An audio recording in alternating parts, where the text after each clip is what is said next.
put Zaire in the game and was never able to produce any offense when Zaire was in. Yeah, that really hurt them. That was a lot higher scoring game than I thought.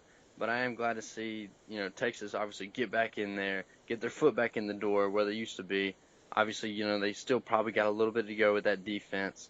But I mean, I gotta give it to the Notre Dame team also because when I thought that they were down and when they were done, Texas went up and then Notre Dame came right back and tied it up. Took it in overtime. Yeah, and it happened quick. They went and scored, got the interception, scored, and all of a sudden it was 31-28 again. And Yeah, it was a game, and this, you saw the same thing happen last night. In both games, the somebody got up big, and another team clawed back quickly, yeah, and that's what made both games very good. And when Texas scored to go up 37-35 and was about to hit that extra point, I was thinking the game was over, and all of a sudden Notre Dame blocks the extra point and takes it back, and that was crazy. yeah. If I would have noted, this is why I don't play college football, obviously. Well, not for obvious reasons, physical reasons, but I mean, mentally, I would have been like, oh, they just scored a touchdown on us. They're about to go up even more with this extra point. I would have been like, on my heels. But Notre Dame, they jumped through or they jumped up, blocked it, and then, it did take a lucky bounce, like right in the guy's arms. He didn't have to bend over and pick it up or nothing. Just took it back to the house. But I mean, I got to credit them. They played really. I'd say they played pretty decent. They didn't give up. That was a plus. But overall, that was probably one of the best overtime games I've seen, I think. And I think that was a good summary. If you had to pick one game, well, I say if you had to pick one game, there was a lot of good games this weekend, but that one game really stuck out to me, obviously because, it was one of the only ones that I actually got to see. But a lot of good stuff last weekend. I on my picks, I did terrible actually. I went 4-4. Didn't you say you went 4-4 too? Yeah, I went 4-4, so Yeah, so we're both but tied. had some upsets, and um, that a lot of people's picks were affected because of that. The game day guys, I saw their picks; they didn't do very well either. Yeah.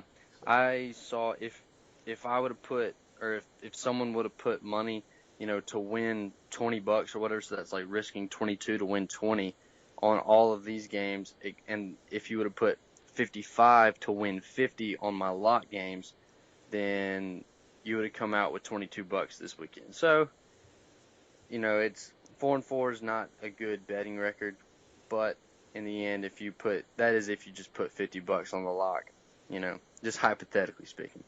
But this weekend, and this, starting Thursday night actually, big games. We're in the NFL big games. Obviously not, week 2 of college football season, not so much. But I'm really looking forward to this Super Bowl rematch. Yeah, I am too. Looking forward to seeing how Cam Newton and the Panthers adjust to the Broncos defense. After playing them in the Super Bowl last year and struggling, Broncos are busting a new quarterback against the Panthers' great defense, and I think you're going to see another low-scoring game like you saw in the Super Bowl last year. I don't think that the Broncos really are going to be able to produce much offense, but I think that their defense is going to be able to hold Cam and company again just because of how good they are and just how many good players they have on that side of the football. Yeah, they definitely got a good defense, but I think Cam Newton gets the best of them this Thursday. I don't think that the Broncos offense does anything. I feel like the defense is going to feel that pressure. Hey, we really need to shut it down. Our offense, I don't know how it's going to be this year. So I have Carolina covering the 3-point spread. I Me think they're going too. to. I got them covering the 3-point spread. I actually think they end up winning by double digits. That's what I was about to say. I think they win by double digits as well. So then you move on to Sunday and the Packers at Jacksonville, which is an interesting game, especially for me being a Packers fan. But the Packers return Jordy Nelson, which is going to help offense. Eddie Lacy has shown in the preseason that he's in a lot better shape. But still, the Packers are only a 4.5 point favorite in Jacksonville, which Jacksonville, they improved last season and are hoping to continue to do that onto this year. I have the Packers covering the 4.5 point spread. I think the Packers do end up winning by double digits. I think the Packers defense will be top 5 this year and will eventually end up holding Jacksonville. And I think the Packers pull away in the second half and cover that 4.5 point spread. Yeah, I got the Packers covering the 4.5. What about the Patriots Cardinals? What you think? That's actually it's a tough one because New England doesn't have Tom Brady, but I think the Cardinals end up covering that 6 point spread as well. New England's defense is good, but I think the Cardinals cover it. You know what? I'm going to go against you. I had the Cardinals, but I'm going to go with New England. I think that something's going to happen. I don't know who's going to start. I don't know who's starting quarterback, but I'm going with New England just to go against you. I hear Then on them, man. let's see, Tampa Bay and Atlanta. That's a good game. I got Atlanta covering. I have Tampa Bay winning that game. You got them winning outright in Atlanta? Yes, Tampa Bay over the Falcons in Atlanta. That is my upset of the week.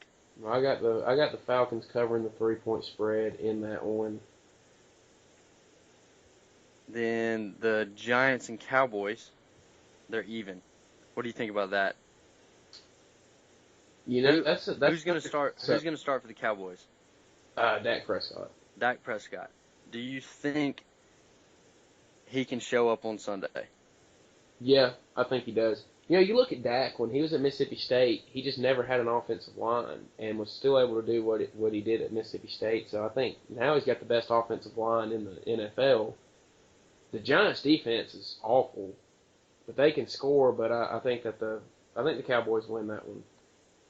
I can't go against Eli Manning and the Giants, man. I got the Giants over the Cowboys, and that is my lock of the week. So that's your lock of the week. That is my lock of the week. Got a hunch, man. I got a hunch. My lock of the week is going to be Green Bay over Jacksonville. Okay, yeah, I can see that too. And then college football, obviously not as good of a schedule as the NFL is, but you got the game in Bristol this weekend. Virginia Tech and Tennessee. Tennessee is an 11.5-point favorite. Tennessee covers. I think Tennessee bounces back.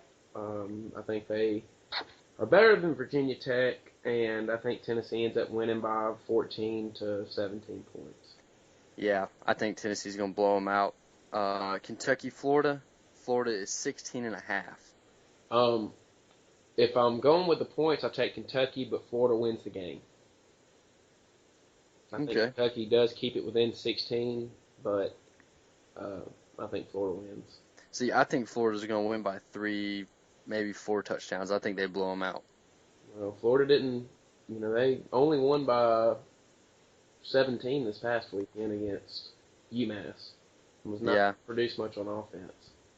Well, I think they can change. I think that they just got to get their feet wet. They probably didn't come out. They come out ready. I know Kentucky's, not really. They're better than UMass, but they're still one of the bottom feeders of the SEC. But I still think Florida will come out, win, and will cover that spread. Then we got South Carolina, Mississippi State, probably the biggest SEC on SEC game. I don't know how many SEC on SEC games are. I haven't really looked, but I would assume that this is one of them. Yeah, you got Mississippi State coming off a loss to South Alabama, South Carolina coming off the big win against Vandy, but was able to pull that one out late. Mississippi State's favored by 6.5, but I think South Carolina wins the game outright. Really? Yeah, I do. I just don't see Mississippi State able to produce much on offense. And South Carolina's defense looked really good against Vandy last week. And I think they're able to score enough to beat Mississippi State. And the over-under is 44.5, and I'm definitely taking the under in that one as well. Yeah, under would be a good play. But I have Mississippi State covering that. I can't believe you're giving no love to the Bulldogs, man. Yeah, sorry, Stingray, but your Bulldogs just did not impress me this past weekend. And, Muschamp seems to have South Carolina pointed in the right direction right now, especially defensively. So Just don't see Mississippi State able to produce many points in that game. I think South Carolina wins it. All right, and then the last one I have for the picks this week, Arkansas and TCU. TCU is 7.5-point favorite. TCU covers easily. Yeah, I'm thinking the same. TCU is going to probably have another 10-win season, maybe 9-win season. And then Arkansas, you never know. You never know with them. No, they struggled last weekend. The over-under in that game is 58.5, and I would actually take the over. Would you really? Yeah, I would take the over in that game. Wow. The under-over is always scary, like, because you really never know what you're going to get. Obviously, like with the Notre Dame-Texas game, who would have thought it would be that high scoring? Yeah. No, But right. But I just think that a lot of points are going to be scored in that game. But I think TCU ends up winning it, maybe 45-35 or, 48-41, something along that line. I think Arkansas is going to score some points in the game because they'll line up and run it right at TCU. And TCU will struggle with that, but I think that they end up outscoring Arkansas. yeah, you told me about a big spread with the Oklahoma game. Who are they playing? They're playing ULM, Louisiana right? Monroe, and they're favored by 46.5 points, which I just think is kind of outrageous, especially considering what you saw what their offense looked like last weekend. I would definitely take the Louisiana Monroe in that one to cover, but I think obviously Oklahoma's going to win that game, but I just don't see them winning by 47 points. Yeah, it's really kind of hard for anybody to win by that much. I mean, obviously, Bama did, and I mean, people and Ohio State did, Michigan did, but it's more of a personality of the coach kind of thing. How much is he willing to pour it on them? How long is he willing to leave in the starters? That's just a really kind of a scary spread. I tend to stay away, or Yeah, I I wouldn't would touch tend to it. stay away from those. If I'm a bettor, I'm not touching it. That's just Yeah, I wouldn't mess with it. Um, I it's just I don't know. I don't. I wonder who makes these spreads, and it's kind of weird because last year I remember I would I would look at all the lines and everything, and I never really saw anything over 35, like a 35-point spread. Never really saw anything over that, and it's kind of weird because this year I'm seeing a lot of 42s, a lot of weird 45s, 33s. It's just kind of like odd numbers. You know what I mean? yeah, and um, it's crazy how much calculated stuff Vegas goes through when they make these spreads, and what all they look at. But Vegas always wins, so Yeah. that's Vegas always wins, and I saw something where they said, or somebody from Vegas, I don't know who it was, but he said that the LSU Wisconsin game, where with Wisconsin winning, was probably the biggest upset and biggest win for Vegas, probably in college football history.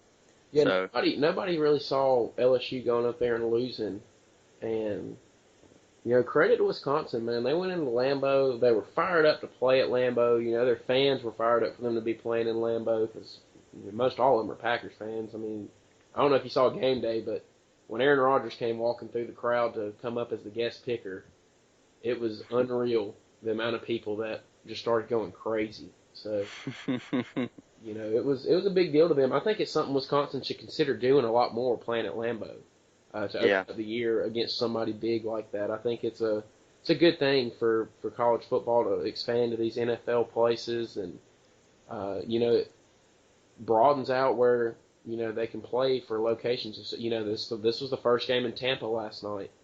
That's something new that they're starting. Alabama plays Louisville there in 2 years, so I'm liking it. I like these neutral site games to open up the season. I definitely got nervous before the Alabama game the other night because all these upsets were going on, but I like it. I like that Alabama schedules them. I like that these other teams are starting to schedule them, and it was a good weekend of football. yeah, it really was. Like you said, lived up to the hype. It was going. Hopefully, my picks for this week will be better than my picks for last week. 4-4 last week. Hoping to go 9-0 this week. But guys, me and Brooks are still taking wagers, as in I don't know if you guys want to say loser gets a swirly. Obviously, we prefer